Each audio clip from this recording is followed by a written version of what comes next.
Bonjour, dans cette vidéo, aujourd'hui, on punit une fois de plus le joueur qui a bougé son pion F.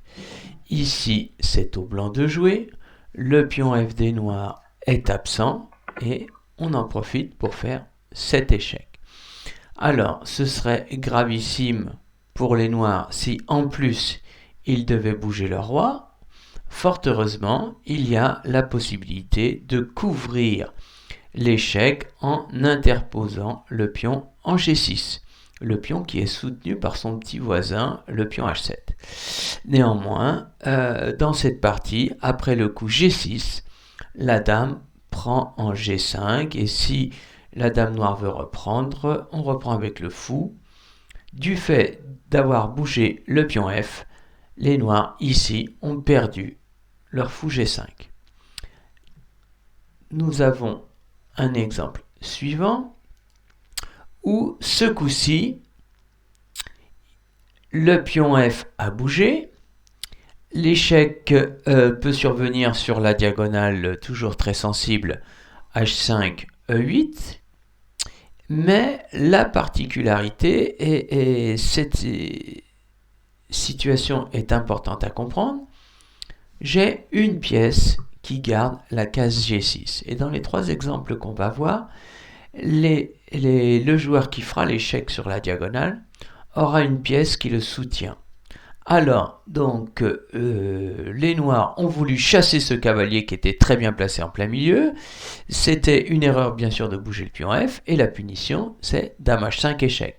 Alors, effectivement, ici, on a la possibilité de bouger le roi, ce qui est a priori très risqué. Mais là, après dame F7 échec, le roi est obligé d'aller plus en avant et il ne devrait pas survivre à cette mortelle randonnée. Donc l'intention des noirs serait plutôt ici de couvrir l'échec sur la diagonale en jouant le pion G.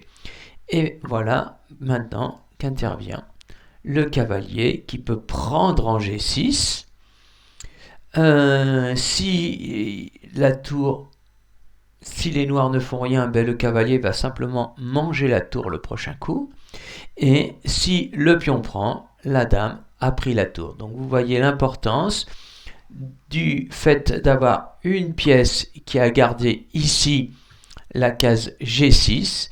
J'ai fait échec, les noirs ont pu couvrir, mais du fait du vis-à-vis entre la dame et la tour, la prise en G6 a donné aux blancs un avantage très important. Ils ont mangé un pion et une tour en échange d'un cavalier. 3 pions d'avance, c'est vraiment conséquent.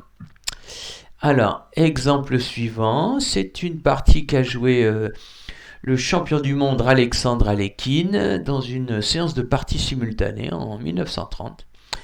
Il a fait un échange en E6 ici il y a peu de temps et obligeant son adversaire à bouger le pion F. Et maintenant, l'attaque arrive avec le coup dame H5 échec.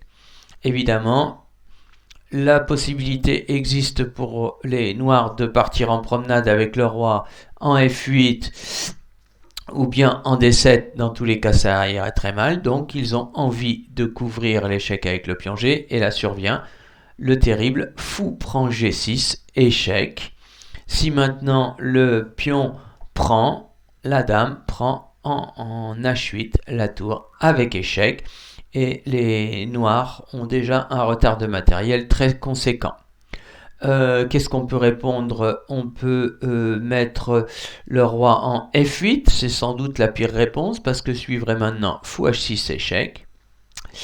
Un seul coup autorisé, le roi qui vient en G8 et le fou F7 fait mat.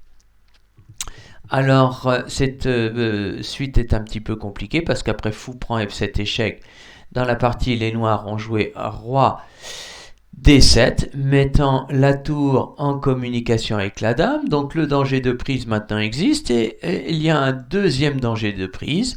Mais Alekhine a fait ça en connaissance de cause. Il a gagné un pion dans un premier temps. Là, il doit obligatoirement perdre un fou. Mais il a continué par fou F7 et il a eu une attaque terrible contre le roi noir. Il a gagné cette partie assez rapidement. Voilà. Alors, notre dernier cas va être celui où c'est les blancs qui ont bougé leur pion F. Ils ont joué une suite théorique très ancienne et très risquée qu'on appelle le Gambit Steinitz, voilà, de la partie viennoise. Donc là, c'est un pion qui est arrivé en F4 et il contrôle la case G3. Et les noirs en profitent pour faire le fameux échec. Alors, cette position s'est jouée souvent et le coup principal est de jouer le roi, ce qui est une manière de jouer qui était peut-être à la mode il y a plus de 120 ans, au 19e siècle. Steinitz jouait ça, mais aujourd'hui personne n'aimerait promener son roi. En revanche, si on choisit de jouer le coup G3, et d'interposer, eh bien la réponse des noirs va être encore plus terrible.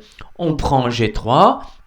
Si maintenant le pion reprend, la dame va manger la tour. Et là, on a gagné une tour et un pion sans avoir perdu aucune pièce. Donc un essai rigolo serait de jouer cavalier F3. On sort le cavalier, on attaque la dame, se disant que j'ai bougé mon pion F, il m'a fait un échec embêtant, d'autant qu'il avait ce pion qui pouvait manger là, mais j'ai sorti quand même 2 cavaliers. Et c'est là que les noirs ont une mauvaise surprise. Alors je vous invite, si vous voulez, à mettre la pause et à chercher un petit peu comment les noirs vont obtenir un avantage matériel très important.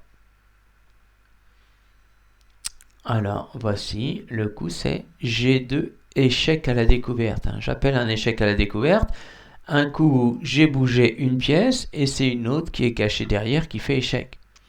Alors, évidemment, la meilleure réponse pour les blancs, c'est de manger cette dame. Mais maintenant, le pion prend la tour et se transforme en dame.